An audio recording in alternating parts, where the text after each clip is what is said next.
All right, we're about to take a journey into a hidden world. It's a world that's all around us, and believe it or not, even inside us. It's a microscopic kingdom with some serious power, and it's one we just don't talk about enough. We hear about bacteria and viruses all the time, right? Especially these days. But there's this other massive player on the microscopic stage, one that's often overlooked but is just as fascinating, and sometimes just as dangerous. That's right, we're talking about fungi. And nope, not the mushrooms you'd find on a pizza. We're zeroing in on pathogenic fungi, the kind that can get inside our bodies and cause some really deep, serious infections. Welcome to the fungal underworld. So, to really get a handle on this, let's meet the main characters, if you will. We're going to put 5 specific infections under the microscope to understand the fungal kingdom's darker side. Okay, here they are. And yeah, I know, some of these are a real mouthful. We've got Candidiasis, and then 4 others that are kind of like invaders from the outside world. Histoplasmosis, Blastomycosis, Coccidioidomycosis, and Paracoccidioidomycosis. Each one has a totally different story. So the first big question is, where do these things even come from? Well, it turns out you can basically sort them into 2 different camps. The ones that are already living with us, and the ones that invade from the outside. And that difference is absolutely crucial. And here's the breakdown. On one side, you've got the inside job. This is a fungus that's already a part of our body's normal neighborhood. On the other side, you've got the environmental invaders. These guys live out in the world, in soil, in dust, just waiting to be breathed in. So let's talk about that inside job first, Candidiasis. This is caused by the fungus Candida, and for the most part, it lives on our skin and inside us without causing any trouble at all. It's a classic opportunist. It only decides to act up and cause an infection when our immune system is down for the count. Now, those invaders, they're a totally different story. Unlike Candidiasis, they have specific zip codes. Just look at this map. Histoplasmosis loves the big river valleys in the US. Coccidiomycosis, you might know it as valley fever, is all about the dry Southwest. So for a doctor, just knowing where you've been can be a gigantic clue. Okay, so we've got the insider and the outsiders. But what actually happens when one of them gets past our defenses? How does a tiny, invisible spore in the dirt actually end up making us sick? First, there's a key term we gotta know: systemic mycosis.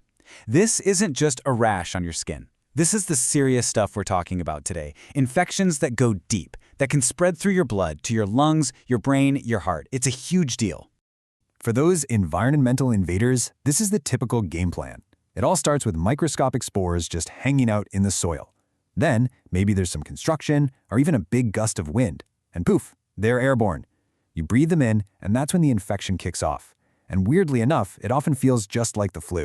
And that right there is the common thread for these invaders. The lungs are ground zero. Now, for most healthy people, your immune system shuts it down right there. But if your defenses are weak, that's when the fungus can break out and start to travel around the body. Which brings us to the real detective work. I mean, if these infections can look just like the common flu, and the bad guys are literally invisible, how in the world do doctors figure out what's really going on? And this is such a critical question, right? You can't fight an enemy you haven't even identified. The treatment for one fungus might do absolutely nothing for another, so nailing the diagnosis is everything. Well, doctors have a whole toolkit. Remember that map we saw? Just asking about a patient's travel history is a massive first clue. But to be 100% sure, they've got to get eyes on it, either by looking at tissue under a microscope, actually growing the fungus in a lab, or finding clues in the blood. So, once they've cracked the fungal code, the defense can begin. But this is no quick fix. Getting rid of a systemic fungal infection usually means weeks, sometimes even months, of taking some really powerful antifungal drugs to make sure that invader is gone for good. So we've gone pretty deep into this hidden world. Let's pull back up for a second and look at the big picture. Why does all of this matter? What's the main thing you should walk away with? It really all boils down to this. Fungi are a serious and, honestly, an underrated threat. We've seen how something as simple as where you live can be the key to a diagnosis, and how what starts in the lungs can get so much worse. But really, the biggest takeaway is just awareness. Just understanding this hidden world is the first and most important step in defending against it. And I'll just leave you with this one last thought to chew on. We've seen how these fungi are tied to very specific places. But what happens when those places start to change? As our world gets warmer and we all travel more and more, are we going to see these fungal maps get completely redrawn?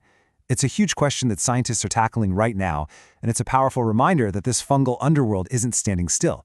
It's always changing. So, let's talk about a fungus that lives on and in pretty much every single one of us. Most of the time, it's totally harmless, but sometimes it transforms into a serious threat. And what's worse, it's getting a whole lot harder to fight back. Yeah, I'm guessing those terms sound pretty familiar, right? They are incredibly common, things that lots and lots of people experience. But do you actually know what's behind them? The culprit is a tiny organism with a pretty incredible, and let's be honest, kind of terrifying ability. It can literally change its shape to invade our bodies. Okay, so it's time to properly introduce the fungus at the heart of this whole story, Candida. Now, when this fungus actually causes an infection, the medical term is candidiasis. And we're not just talking about a minor skin issue here. This is the most common fungal disease in humans, and it can affect everything from our skin all the way to our deep internal organs. And make no mistake, this isn't some localized problem. Candida is all over the globe. While there are a bunch of different species, the main one we worry about, the one most likely to cause disease, is a little troublemaker called Candida albicans. So how in the world does this super common fungus become such a huge problem? Well, it all comes down to its incredible and kind of sneaky secret weapon. This is its superpower. The fungus can actually morph. It can transform from a simple, relatively harmless little yeast cell into an invasive form that's literally designed to break into our tissues. Okay, now this is so fascinating. You can actually see the transformation right here. You start with that standard single-celled yeast form, but give it the right trigger and it starts to stretch out, forming these long chains. And then it goes even further, creating these aggressive branching structures. That is the switch from peaceful neighbor to active invader. And there's a really good reason it does this. These longer, invasive forms act like tiny little drills. They pump out enzymes that literally dissolve our tissues, which allows the fungus to dig in deep and start to spread. So you might be thinking, if this fungus is so common, why don't we all have infections all the time? Well, usually our immune systems are amazing at keeping it in line, but some of us are just more vulnerable. You know, the risk is highest at the bookends of life, in the very young and the elderly, but it also goes way up for pregnant individuals or for anyone whose immune system isn't at 100%. That could be because of a condition like HIV or diabetes, or maybe from medications like steroids or the drugs you have to take after an organ transplant. Heck, even something as simple as a zinc deficiency can be enough to tip the scales. Okay, so when an infection is suspected, how do scientists and doctors actually prove that Candida is the culprit? It's kind of like a miniature crime scene investigation. First things first, they get a sample under a microscope. Now they're looking for those oval, budding yeast cells, sure, but the real smoking gun, the thing that tells them it's an active infection and not just a harmless bystander, is seeing those elongated, invasive pseudohyphae. Next up, they grow it in the lab. And this is just brilliant. They use a special dish where different Candida species grow in distinct colors. It's like a color-coded wanted poster for fungi, allowing scientists to see exactly which type they're dealing with, like those light green colonies from our main suspect, Candida albicans. And for C. albicans, there's one last definitive proof. When they put it in the right environment, it produces these tiny little filaments called germ tubes. A positive germ tube test. Well, that's the final nail in the coffin. You've confirmed your culprit. So we can identify it, and we have treatments. Case closed, right? We can all go home. Well, unfortunately, this is where the story takes a much darker turn. Yeah, a really big one. The fact is, our weapons are starting to fail us. Some species of Candida are just born resistant. They have what's called intrinsic resistance to our most common antifungal drugs. That means some of our go-to treatments are useless right from the start. And if that wasn't bad enough, in recent years, a particularly nasty new player has entered the game. Meet Candida auris. This is an emerging superfungus that has public health officials seriously concerned. And why? Because it's often resistant not just to one, but to multiple different classes of antifungal drugs. So let's just be crystal clear about why C. auris is such a big deal. It's a triple threat. First, it spreads easily in places like hospitals. Second, it's really hard to identify with standard lab tests, which can lead to the wrong treatment. And third, and most terrifyingly, it's often resistant to the very drugs we depend on to save people's lives. And all of this leads us to one big, unsettling question. The story of Candida auris shows just how quickly these things can adapt and evolve. As we face growing resistance and new threats like Candida auris, it really makes you wonder, are our medical defenses evolving fast enough to keep up? Are we prepared for what's coming next? You know, some of the biggest threats in nature are completely invisible to the naked eye. Today, we're diving into a group of 4 really remarkable fungi. Now, these aren't your typical bad guys. Instead, they act like microscopic spies, literally changing their identity to sneak into the human body. It's pretty wild. So let's get into it and uncover their secrets. And just so we're clear, we are not talking about something like athlete's foot here. No. These are 4 specific types of fungi that can cause systemic disease. And what that means is, once they get inside you, they can spread through your entire body, hitting all sorts of different organs. It's a really serious threat, all from a source you can't even see. So this brings up a really fascinating question, right? How can a single fungus have 2 completely different identities? How is it possible for it to be one thing out in the wild, and then, bam, it transforms into something else entirely once it's inside a person?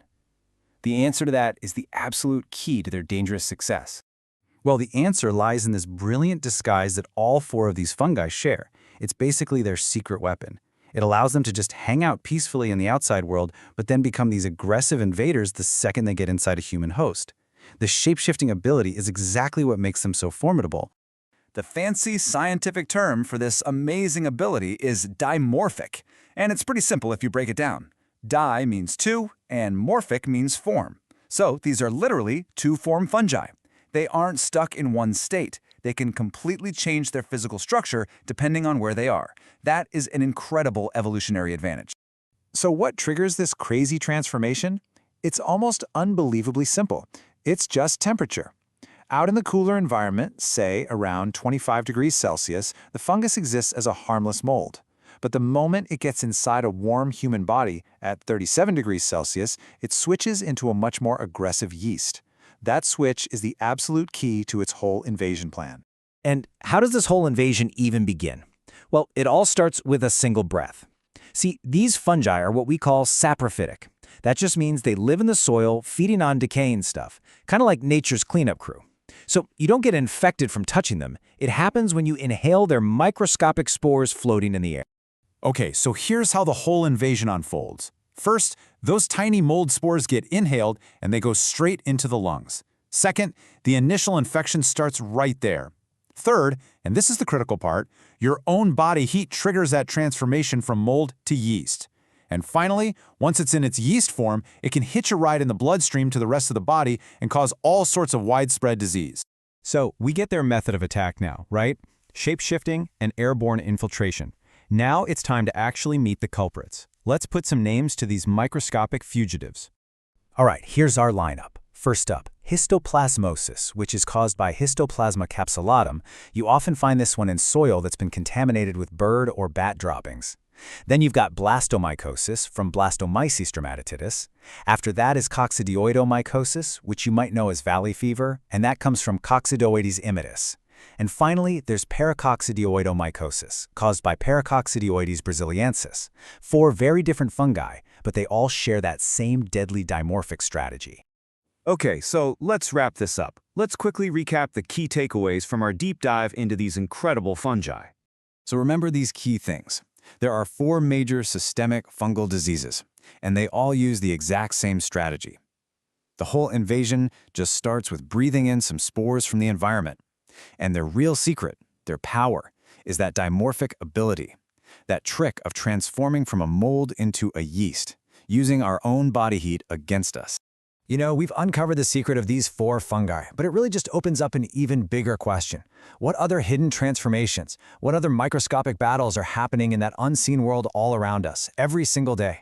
It's a good reminder that there's a whole universe out there, just beyond our sight. All right, today we are diving deep into a microscopic mystery. This is a real whodunit of the fungal world, a story I'm calling The Case of the Counterfeit Capsule. You know, in science, a name is supposed to tell you something really fundamental about an organism, right? So what happens when that name is, well, built on a lie? That is the first major clue in our case today. So, let me introduce you to our prime suspect, Histoplasma capsulatum. Now, its name literally suggests it wears a capsule, kind of like a protective outer coat. But here's the twist. It doesn't have one. At all. This misnomer is our first big clue to its incredibly deceptive nature. So let's start our investigation right where it all began. How in the world did this organism get such a misleading name in the first place? Let's rewind to 1905. A pathologist named Samuel Darling was the first to identify this fungus. He saw it causing this widespread disease where the body forms these tiny clumps of immune cells, what he called a systemic granulomatous disease. But looking through his microscope, he saw something around the fungus that he thought was a capsule, and the name just stuck. It's a classic case of mistaken identity. Okay, so every good mystery needs a setting. Where does this fungus lurk before it ever finds its way into a body?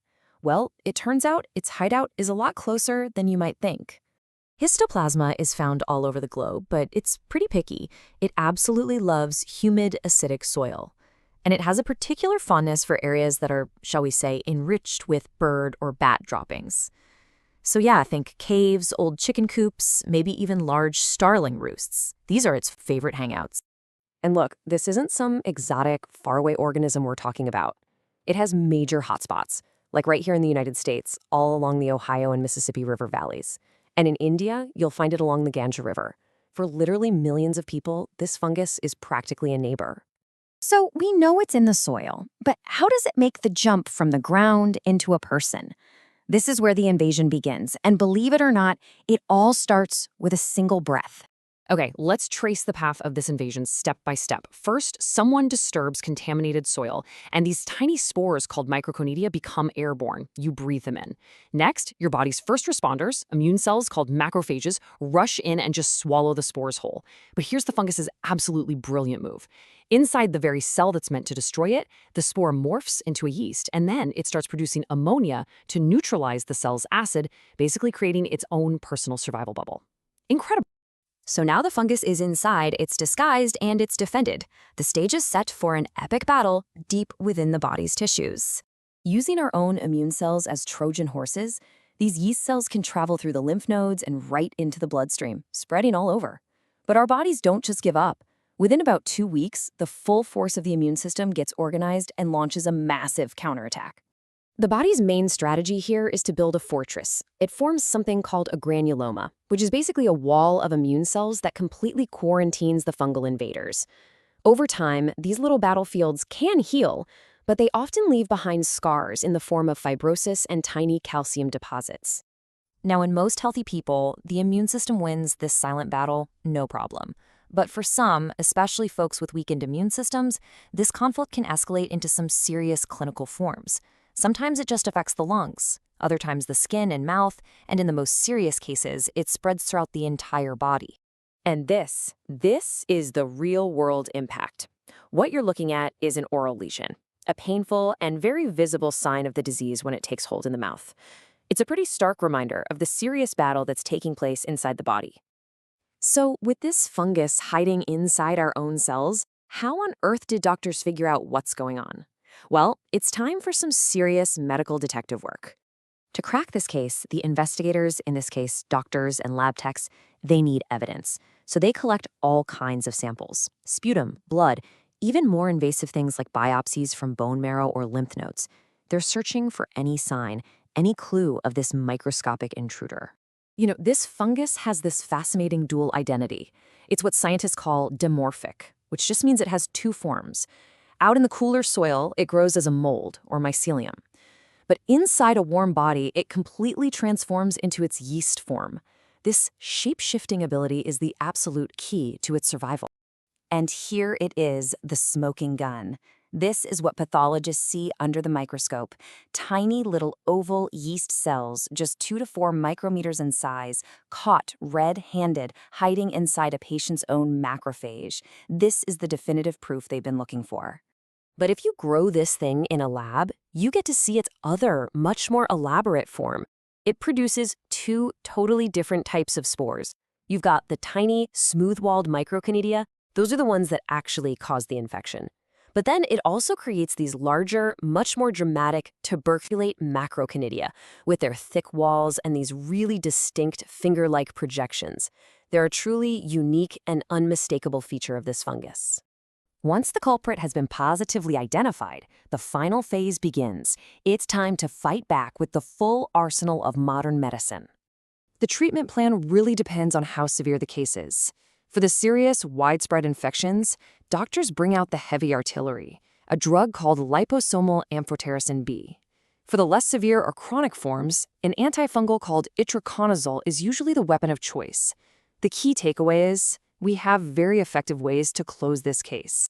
So when you put it all together, the story of Histoplasma capsulatum is it's remarkable. It's a master of disguise, a shapeshifter that has evolved this brilliant strategy to survive by turning our own immune system into its personal hiding place and its transportation network. You know, this all started with a misleading name, but it led us down this rabbit hole into a complex world of invasion, defense, and survival, all happening on a microscopic scale. It just makes you wonder, what other hidden worlds are operating all around us, right now, just waiting for a detective to uncover their secrets? All right, let's jump right in. We are about to crack open a pretty fascinating biological case file. And our culprit? It's a microscopic, shape-shifting fungus that is an absolute master of disguise. It can look like a whole bunch of other illnesses. So today, we're going to unmask it. So to kick off our investigation, we're going to start with a question that's tied to a nickname. Have you ever actually heard of the Chicago disease? I know, it sounds like something straight out of an old detective novel, right? But it's a real medical mystery with a really surprising answer. And we're here to solve it. You know, the plot thickens here because our culprit doesn't just have one name. Oh no. Like any good fugitive, it uses a bunch of different aliases, which, as you can imagine, has made tracking it down a real challenge over the years. So all of these names, they all point to the very same thing. Its official scientific name is Blastomyces dermatitis. But you'll also hear it called North American blastomycosis, Gilchrist disease, and you guessed it, the Chicago disease. So the answer to our first question? It's a fungal infection. And believe it or not, this isn't just a human story. Our pets, especially dogs and cats, can also get sick from this tricky little fungus, which makes it a pretty big deal in the veterinary world too. So how does this intruder even get inside a host in the first place? Well, the break-in is totally silent, completely invisible, and it all starts with just a simple breath of air. The whole process is actually deceptively simple. First, you breathe in these microscopic spores, they're called conidia, from places like soil or rotting wood. Then they travel deep, deep down into your lungs. That's where your body's first line of defense, these cells called alveolar macrophages, show up and gobble them up, trying to stop the threat. But this is exactly where the fungus pulls its big trick. This, right here, is the fungus's secret weapon. It is a dimorphic organism. What does that mean? Well, out in the soil, at about 25 degrees Celsius, it's just a harmless mold. But the second it gets inhaled into the warm, 37-degree environments of a body, it completely transforms. It shapeshifts into an infectious yeast. And that's the disguise that lets it survive that initial immune attack. So what makes this yeast form so dangerous? Well, it starts pumping out this special protein, a virulence factor known as B. dermatitis adhesin 1.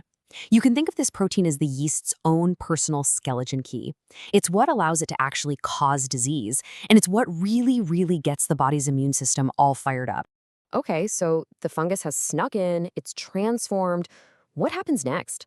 Well, the aftermath can be pretty serious, as the infection really starts to take hold and spread out from its initial landing spot. The primary battleground is almost always the lungs. This is ground zero. It causes something called acute pulmonary blastomycosis, which can feel a lot like a really bad case of pneumonia. We're talking fever, cough, chest pain. but this fungus is rarely happy just staying in one place. From the lungs, the infection can hop into the bloodstream and travel just about anywhere. A really common destination is the skin, where it can cause these very distinct lesions that are either kind of warty and bumpy or open and ulcerative. The invasion can go even deeper, reaching all the way into the bones. And this can lead to a really painful and serious condition called osteomyelitis, where the bone itself actually becomes infected by the fungus. And in the most severe cases, especially for patients who have compromised immune systems, like people with AIDS, the fungus can actually cross the blood-brain barrier. It can invade the central nervous system, which can lead to incredibly life-threatening conditions like brain abscesses. So with symptoms that can look like so many other diseases, how in the world do doctors actually identify this shape-shifting culprit? Well, this is where the medical detective work, the real CSI of microbiology, comes into play. Doctors have this whole sophisticated toolkit to unmask blastomyces. They can take a tissue biopsy to look for the organism directly under a microscope, or they can try to grow it in a fungal culture. They can also use antigen tests on urine or blood to look for tiny pieces of the fungus, and for a super high-tech approach, they can use DNA probes and PCR to find its genetic fingerprint. So while all of those methods are good, there's one piece of visual evidence that is considered the absolute smoking gun. What is the one undeniable sign that tells a pathologist, yep, that's blastomyces? This is it. This is the money shot. When you look at it under a microscope from a tissue sample, the yeast has this signature look. It's a thick-walled cell that makes a copy of itself by creating this single, really wide bud. This broad-based budding gives it that classic figure of 8 shape. When a doctor sees this, case closed. They've found their culprit. So, we've identified the intruder, we've got definitive proof. The final step in our case file is, of course, to neutralize the threat. So how do we fight back against this pretty formidable fungal infection? Well, the treatment really depends on how severe the infection is. For most of the really serious cases, the drug of choice is a powerful antifungal called liposomal amphotericin B. But for patients who aren't immunocompromised and just have a milder version of the disease, a different oral antifungal, itraconazole, is usually very effective. So, what started as this mysterious Chicago disease is revealed to be a shape-shifting fungus. It's a hidden threat that's just out there in our environment that, thanks to the amazing tools of modern science and medicine, can be successfully unmasked, identified, and ultimately defeated. This whole drama, this story of invasion and disguise and battle, it's all happening on a scale we can't even see. It really makes you wonder, doesn't it? What other microscopic dramas are unfolding all around us right now, just waiting to be discovered? All right, today we're going to talk about a disease that sounds like it's straight out of an old Western movie. But trust me, it's very real and it's still around today. We're talking about a microscopic shapeshifter born right out of the desert dust with a life cycle that's, honestly, as wild as it is dangerous. So, let's dive in. So, have you ever heard of desert rheumatism? Or maybe valley fever? What about California fever? They all sound like totally different things, right? Maybe something your great-grandparents worried about. But here's the twist. They're all just nicknames for the very same disease. And it's all caused by this tiny fungus that's literally hiding right under our feet. Okay, so the official name, get ready for this, is Coccidiomycosis. Yeah, it's a real mouthful, I get it. But the idea behind it is actually pretty simple. It's what's called a systemic disease, which just means it can affect your whole body, not just one spot. And the whole thing kicks off when you breathe in these tiny little spores from a fungus, Coccidioides, that lives in the soil. But hold on, this isn't just any soil. This fungus is, well, it's picky.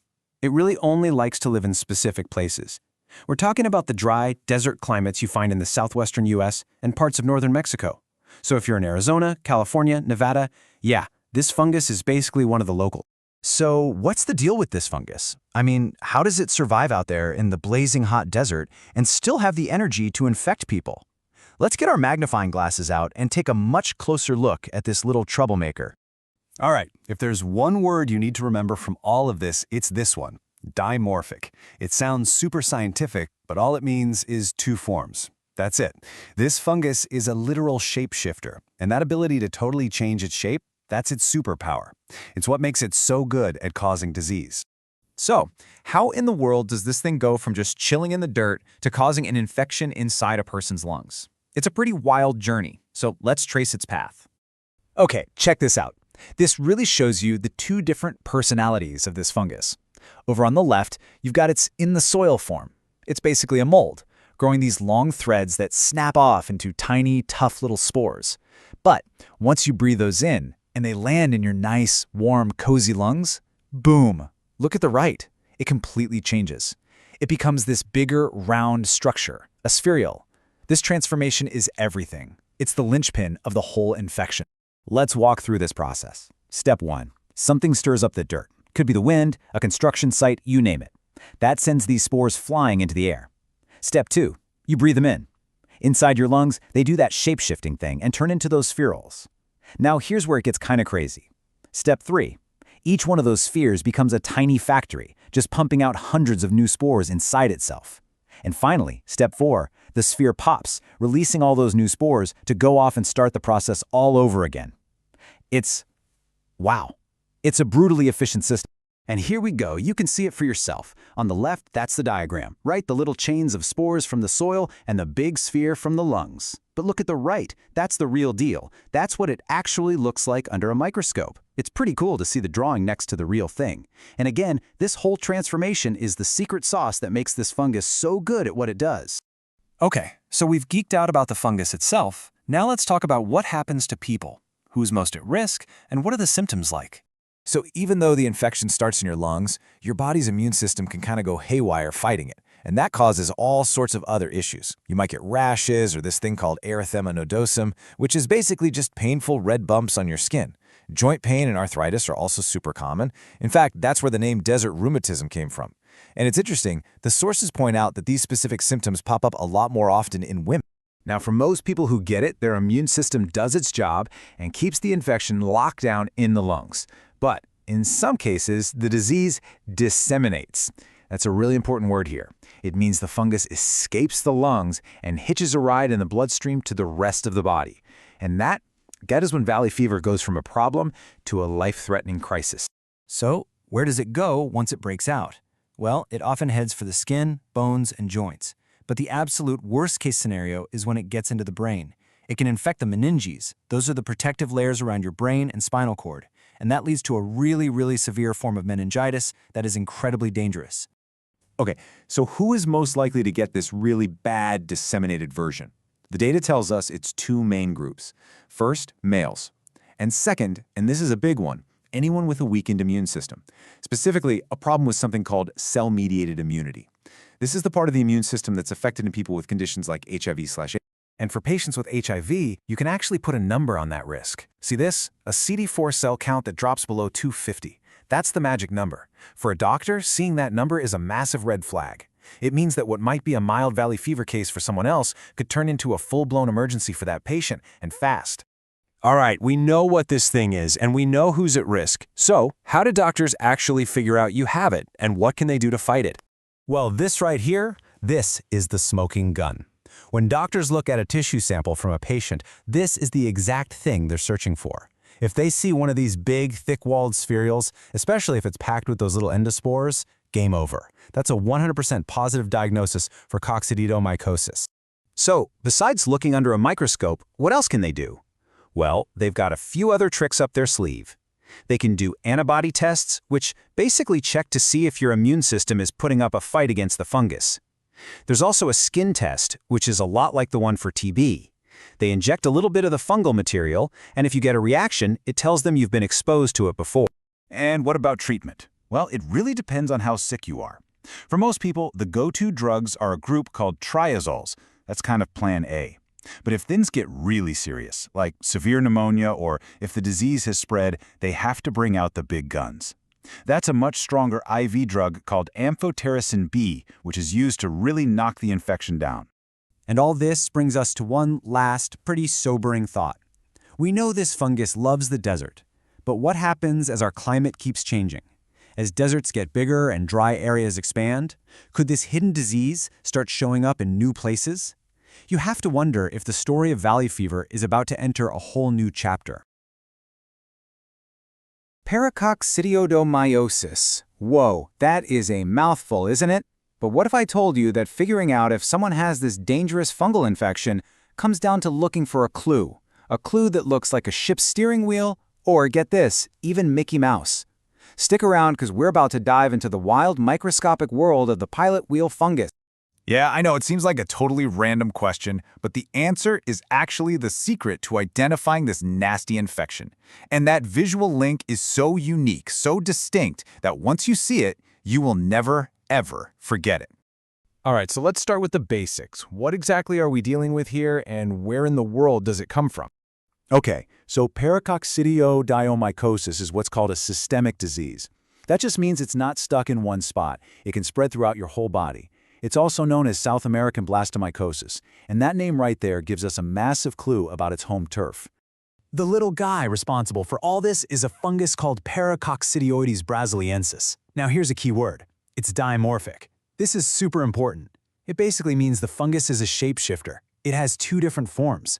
Out in the soil, it lives as a mold, but inside the warm environment of a human body, it completely changes into a yeast. And, as its name suggests, you pretty much only find it in Brazil and some other spots in South America. So how does this fungus make the leap from just hanging out in the dirt to causing a really serious illness? Let's trace its path right into the human body. You know, it all starts with something as simple as taking a breath. A person breathes in these tiny fungal spores from the soil. Once those spores are inside the warm, cozy human lungs, the fungus pulls off its shape-shifting trick. It transforms into its yeast form. That's its dimorphic nature in action, and it's this yeast phase that can actually cause the disease. Now, once the infection is established, it can go down two different roads. There's an acute form, which you often see in younger people. It can spread fast and be pretty aggressive. But what's more common is the chronic form in adults, which develops really slowly, sometimes over years, and mostly affects the lung. All right, so we know what it is and how it gets you sick, but how do doctors actually figure out that this specific fungus is the problem? Well, this brings us to the most fascinating part of the story, the visual clue that gives the whole thing away. To find this microscopic intruder, clinicians have to get up close and personal. They'll take samples, maybe of pus or tissue from a biopsy, or even sputum, and get them under a microscope. They are on the hunt for a very, very specific shape. And this is exactly what they're looking for. The textbook description is just perfect. It says, round, thick-walled yeasts with multiple narrow-necked buds attached circumferentially, giving rise to Mickey Mouse or pilot wheel appearance. Just get that image in your head, a pilot's wheel from an old And here it is. This is the big reveal. Just look at that image from the microscope. You can so clearly see that big central yeast cell with all the smaller daughter cells budding off all around it. It creates that perfect, unmistakable pilot wheel shape. It's the visual smoking gun. It absolutely confirms the diagnosis. What an incredible and honestly kind of beautiful signpost for a disease. So once a doctor sees that unmistakable wheel, what's next? How do we fight this thing? Let's take a look at the path to recovery.